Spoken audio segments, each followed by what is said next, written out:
Grand day, you beautiful souls. I am Alanisa Sada Salahadin, and thank you for tuning in. Thank you for allowing me to share with you.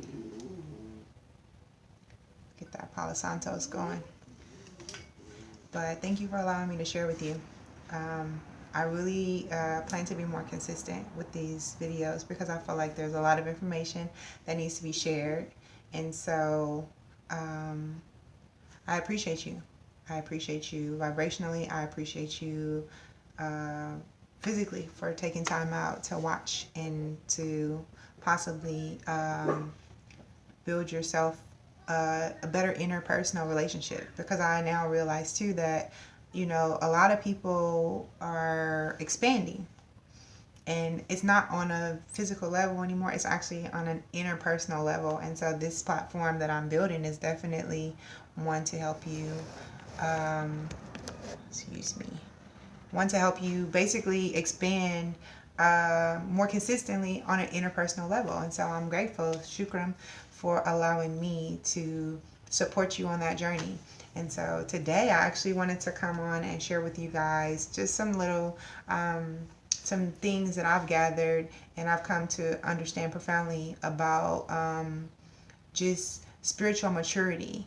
We have all of this religious stuff in the world, and we have all of this spiritual stuff in the world. And so without grabbing hold of either of them and sticking anything on you, would you consider just for enlightenment purposes, the spiritual maturity of oneself is literally is your own journey to yourself, your own self-love journey, your self-appreciation, your self-respect, your self-confidence, all of those things that you create from yourself, for yourself, and then everybody else benefits from that, which is your overflow. And so to me, you can't give something you don't have. And I say that very very mindfully. Some people will say I love you, but then they'll do something very mean to themselves. So how could you love somebody else more than you love yourself? And the only reason I say that is because it's a common trait amongst people. People do things and you'll be like, well, that's depreciation of your character. Why are you acting this way, or why are you displaying yourself this way? And it doesn't align them back with who they say they are, or the love that they say that they love for you, but they don't display it to themselves. Like, how can you put somebody else so high on a pedestal? How? And so from my understanding, it's not possible. It's not possible for another person to love you more than they love themselves. And that's just something that we have to refamiliarize ourselves with. What is love? Well, what is self-love? Let's go to self-love. What is self-love? Wow, the sun is coming in. I'll take it. Shukran. But self-love in just the simplest form is like the things that you do for yourself that make you feel good. That's it. Whatever it is, if it's getting tea that makes you feel good, that's a form of self-love. Walking, exercising, saying thank you, saying hi, that's a form of self-love. Anything that you get enjoyment out of is actually a form of self-love, because for you to take the time to build this beautiful energy around something so significant as yourself, but then something like, whether it's making jewelry or just going outside and walking, that's you healing yourself. That is a part of you that needed to be expressed that way to replenish and restore itself, so that it could too give back something else. And so self-love isn't much more than you actually catering back to yourself, but on a spiritual. It's more like a spiritual catering, not a physical catering. And I was going to say physical, but it's not physical at all, because the things that you do physically, only part of it actually helps you spiritually. We physically do a lot of things that don't ever help us spiritually. And we're not mentally attuned to recognize it, or we're not paying attention, which is even worse, because how are you not conscious of what you're doing? This is where you really need to evolve your own spiritual maturity. You need to pay attention to what you're doing at all times. What is it that you're doing for yourself? Why is it that you're doing it? You need to be able to express these things to anybody, especially yourself. If you can look in the mirror and put yourself together and not know why you do it. Like, I know why I wash my face extensively as I do. I take time because I feel like, one, is the first thing that people see when they see me.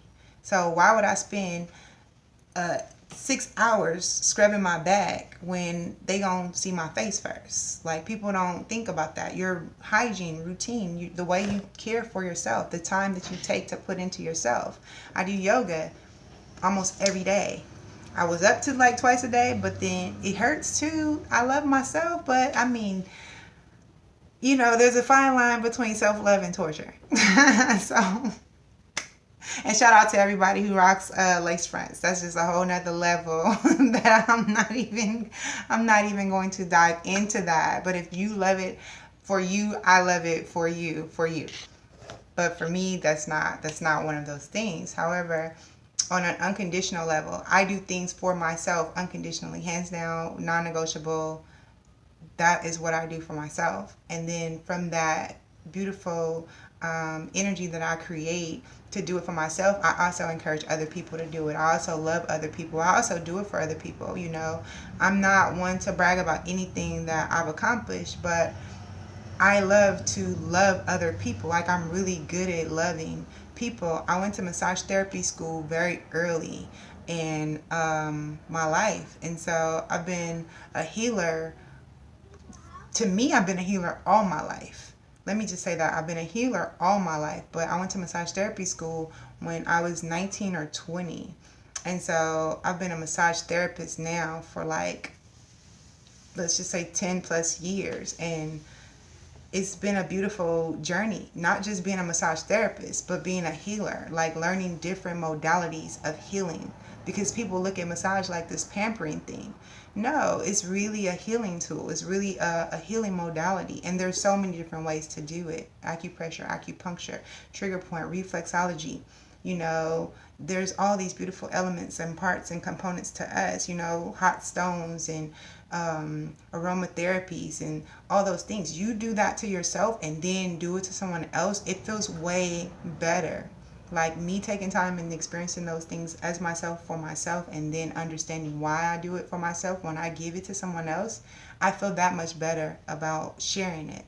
And so I didn't want to lose myself in speaking on it, the topic itself, but that's the spiritual maturity part of you that will allow you to really create a beautiful life, a beautiful understanding, with confidence, with self-esteem, and then share it with other people. And not because of a religious belief, or not because of a background in a certain lifestyle preference. None of that has anything to do with it. You know, I believe that spiritual maturity will allow you to actually, your oneness is somebody else's oneness, because it's you and them. You know, it's like a respect thing. It's nothing in a competition. It's nothing in a battle. It's really a more peaceful part of you that is created within you, and you just sharing it. You know, I send people love all the time, like just love and thought. There's a spiritual part of me that connects to another person in my thought that I'm allowed to share with them. You know, without that self-love, how could I be possibly capable of understanding that I'm able to do that?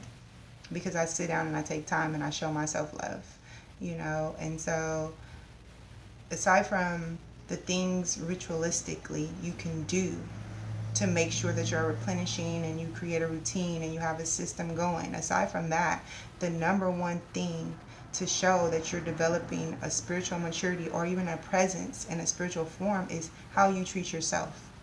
How good you take care of yourself, how you look, how you feel to yourself, and not physically outside, inside. You know if your body is sick.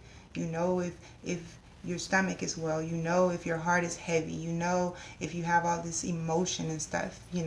For women, pay attention to the frown lines, the wrinkle lines. Things that you experience make you look a certain way.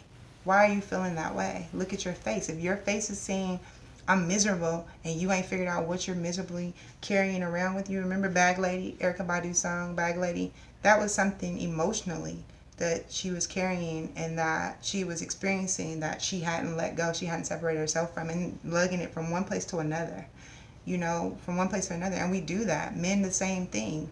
You can't make everybody suffer because you don't know how to detach yourself from things. But what you can do is heal yourself. You can sit down, take some time, write it out, breathe it out, meditate, silence, walk. Sometimes talking is good. If you need someone to talk to, maybe have a friend. If you don't have a friend, there's a therapist. If you need a life coach, get a life coach. Whatever it is, find a way to get it off of you, get it out of you, and express it. Don't be scared to express yourself. The beginning of your spiritual maturity, it feels like a depression. I'll say that. It feels like a depression, and it has very similar symptoms to the spiritual awakening. And all of those things fit into the same process. It's just depending on where you are consciously and where you're trying to go consciously. You can go and reference spiritual awakening symptoms, and then you can come and look at your spiritual maturity and that same like side by side on like a list, and you can recognize, man, I've evolved, I've changed. You shouldn't be the same person you was 5 seconds ago because you're evolving. You shouldn't be the same person you was 2 years ago because you're expanding. With that being said, if you're continuously expanding and continuously evolving, spiritually you're maturing. If you're accepting of yourself and loving of yourself and appreciating yourself and learning how to express that in all forms and capacities will better help you get to a better place with you, and then the rest of the world will reap the benefits of you being whoever it is that you're destined to be on purpose. It's all about it on purpose. It's all about doing it on purpose, And so, forgive me if that was a rant, but I feel like that is needed. It's needed to be expressed, and I appreciate you as well, all of you, for watching and supporting me. And I'm also spiritually growing and evolving, and a lot of you see it and recognize it, and so for that, Shukran. But I wish you all wholeness, love, divine love, and light. Later.